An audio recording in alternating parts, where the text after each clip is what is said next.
대한민국 최대 규모 8,000리터짜리 워터밤. 밑에서 보면 어떤 느낌일까? 뉴스나 유튜브에서 자주 볼 수 있는 헬기 물투하 장면. 순간적으로 쏟아지는 엄청난 물의 양은 보기만 해도 시원하지만 그 밑에서 어떤 일이 일어나고 있는지 보는 건 쉽지 않지.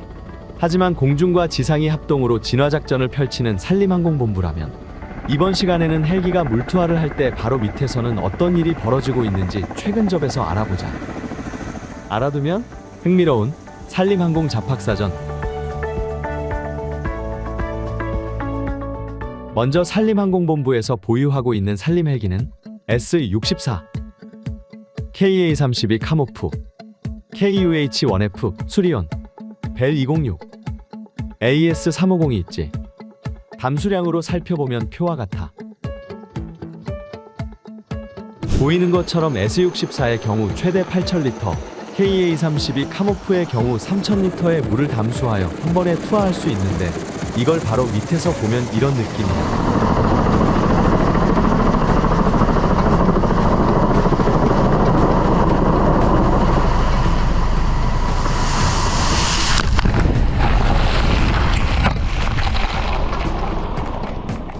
보기만 해도 엄청난 힘이 느껴지지?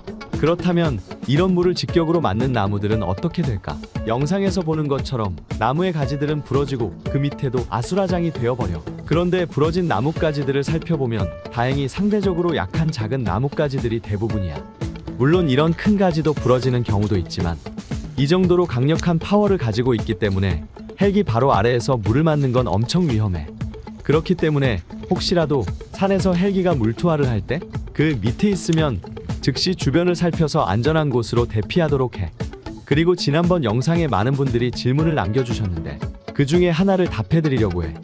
항상 궁금한 게 있었는데 산불 진화 시에는 순간적으로 물을 분사하잖아? 뉴스 등등 덕분에 밖에서는 많이 보는데 실내에서는 어떤 느낌인지 궁금해.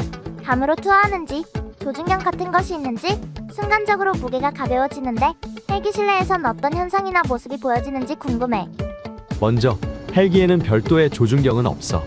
그래서 육안으로 산불 위치를 정확하게 파악하고 헬기에 달려있는 반사경을 통해 후방 상황을 확인하며 수차례 반복 투하를 진행하는 거지. 때문에 조종사의 순간적인 상황 판단력과 집중력, 그리고 다른 헬기 및 공중진화대와의 팀워크가 필수라고 할 수 있어.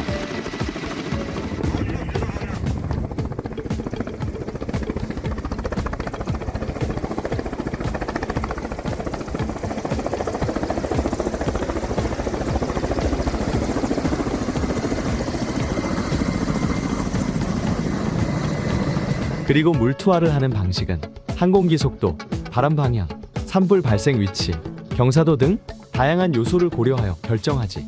불길에 직접 물을 투하하는 경우도 있지만 방화선 구축을 위해 넓은 범위에 간접적으로 투하하는 경우도 있어. 이러한 판단은 숙련된 조종사의 경험을 바탕으로 상황에 맞는 최적의 방식을 선택하는 것이지. 마지막으로 한 번에 많은 양의 물을 투하하면 헬기 무게가 한순간에 가벼워지게 돼. 하지만 엔진 출력은 동일하게 유지되기 때문에 양력이 일시적으로 증가하고 헬기가 상승하는 현상이 발생하기도 해. 그렇기 때문에 조종사는 이러한 갑작스러운 무게 변화에 신속하게 대처해서 안전한 비행을 유지하는 거야.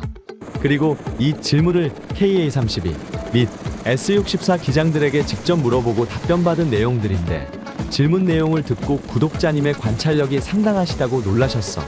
앞으로도 헬기와 관련된 궁금한 점이 있다면 댓글로 달아줘.